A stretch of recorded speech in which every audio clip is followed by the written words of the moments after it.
एक ऐसे देश में जहां हर दिन नए चुनौतियों का सामना करना पड़ता है, एक ऐसे समय में जब हर मुश्किल रात एक नए सुबह का पैगाम देती है, एक ऐसे नेता का जन्म होता है जो सिर्फ भाषण नहीं अपने काम से बात करता है। यह कहानी है भारत के एक समर्पित सेवक की, एक विजनरी इकोनॉमिस्ट की और एक ऐसे नेता की जिन्होंने अपने काम और संकल्प से भारत की कहानी को नई दिशा दी। मिलते हैं डॉक्टर मनमोहन सिंह जी से, जिन्होंने अपने काम और विचारों से एक नया भारत बनाने का सपना देखा।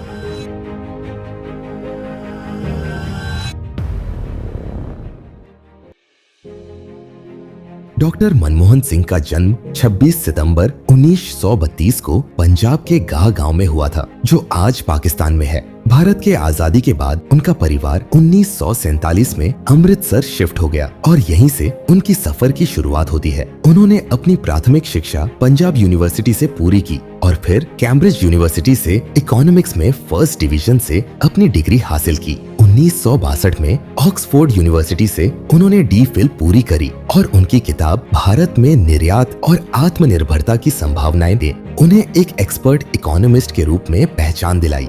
डॉक्टर सिंह के पिता का नाम गुरमुख सिंह और मां का नाम अमृत कौर था। उनकी पत्नी का नाम श्रीमती गुरशरण कौर है और उनकी 3 बेटियां हैं जो उनके जीवन का एक मूल आधार रही है।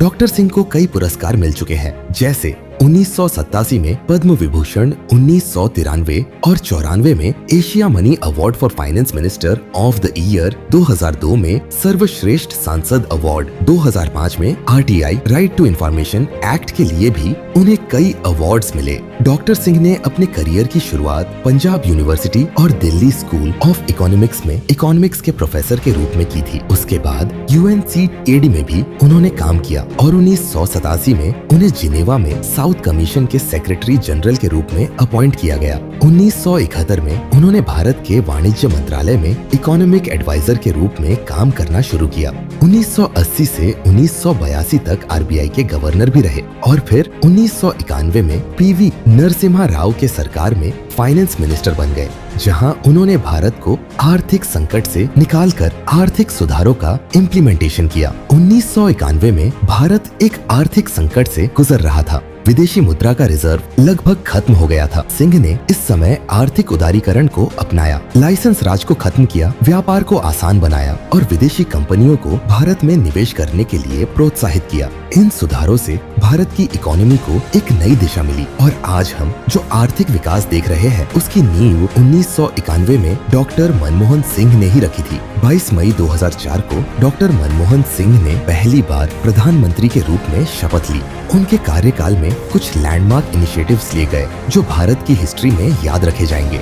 2005 में डॉक्टर सिंह की सरकार ने नरेगा को इंट्रोड्यूस किया। इस योजना के तहत ग्रामीण परिवारों को 1 साल में 100 दिन की रोजगार की गारंटी दी गई। यह योजना 2006 से 2007 में 11,300 करोड़ रुपए तक पहुंच गई और आज भी देश के गरीब और ग्रामीण इलाकों के लिए यह एक महत्वपूर्ण योजना है। इस योजना को अब मनरेगा से जानते हैं। 2005 में राइट टू इंफॉर्मेशन एक्ट यानी RTI को लागू किया गया, जिसके तहत हर नागरिक को सरकारी काम की जानकारी देने का हक दिया गया। इससे सरकारी कामों में ट्रांसपेरेंसी आई और भ्रष्टाचार में भी कुछ हद तक कमी हुई। 2008 में ग्लोबल इकोनॉमिक क्राइसिस ने दुनिया भर को अपने जाल में फंसाया, लेकिन सिंह की सरकार ने प्रूडेंट फाइनेंशियल डिसीजंस लिए और भारत को इस क्राइसिस से निकालने में सफल रही। उन्होंने भारत को फाइनेंशियल क्राइसिस के बाद भी इकोनॉमिक ग्रोथ के रास्ते पर रखा। 2008 में किसान कर्ज माफी योजना को इम्प्लीमेंट किया गया, लेकिन CAG ने कुछ शॉर्टकमिंग्स भी दिखाई थी, जैसे कि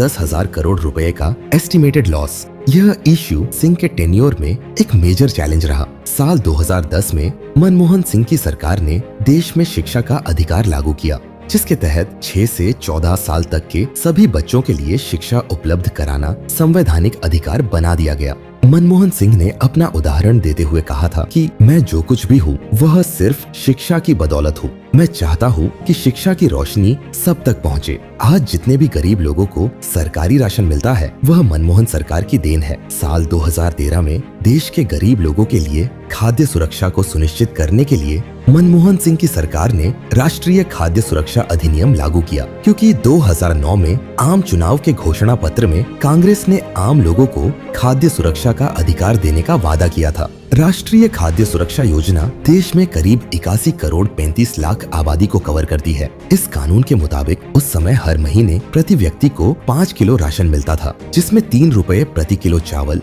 2 रुपए प्रति किलो गेहूं और 1 रुपए प्रति किलो मोटा अनाज मिलता था। अब सरकार गरीब कल्याण योजना के तहत गरीबों को राशन देती है। इस वीडियो में मैंने 2008 में भारत अमेरिका तथा भारत फ्रांस परमाणु समझौता शामिल नहीं किया है, उसे किसी और वीडियो में कवर करेंगे। 2008 किसान कर्ज माफी योजना में CAG ने 2013 में रिपोर्ट पेश करते हुए कहा कि 10,000 करोड़ का घोटाला हुआ है और जो किसान कर्ज माफी के हकदार थे उन्हें इसका लाभ नहीं मिल पाया, लेकिन जिनको मिला उनमें से कई इसके हकदार नहीं थे। CAG ने 90,000 मामलों की जांच की, उनमें से करीब 22% यानी 20,000 मामलों में गड़बड़ी पाई गई। डॉक्टर सिंह के कार्यकाल में 2G स्पेक्ट्रम स्कैम जैसे स्कैंडल्स भी हुए, लेकिन कोर्ट ने 2017 में इस केस को डिसमिस कर दिया था, जिसमें CAG के रिपोर्ट के अनुसार 1,76,000 करोड़ रुपए का घोटाला हुआ था। इस घोटाले के चलते विपक्ष के भारी दबाव से सिंह सरकार के संचार मंत्री ए राजा को अपने पद से इस्तीफा ही नहीं बल्कि उन्हें जेल भी जाना पड़ा था। तो यह भी एक चैलेंजिंग समय था उनके राजनीतिक करियर का। इनके अतिरिक्त कोयला आवंटन मामला भी डॉक्टर मनमोहन सिंह जी के शासन में एक बहुत बड़ा घोटाला माना जाता है। इसमें करीब 26 लाख करोड़ के घोटाले का आरोप इनकी सरकार पर लगा था। एक ऐसे व्यक्ति जिनका जीवन सादगी, ईमानदारी और कर्तव्य निष्ठा का प्रतीक है। उन्होंने न केवल भारत को आर्थिक मंदी से उबारा बल्कि देश को एक नई दिशा दी।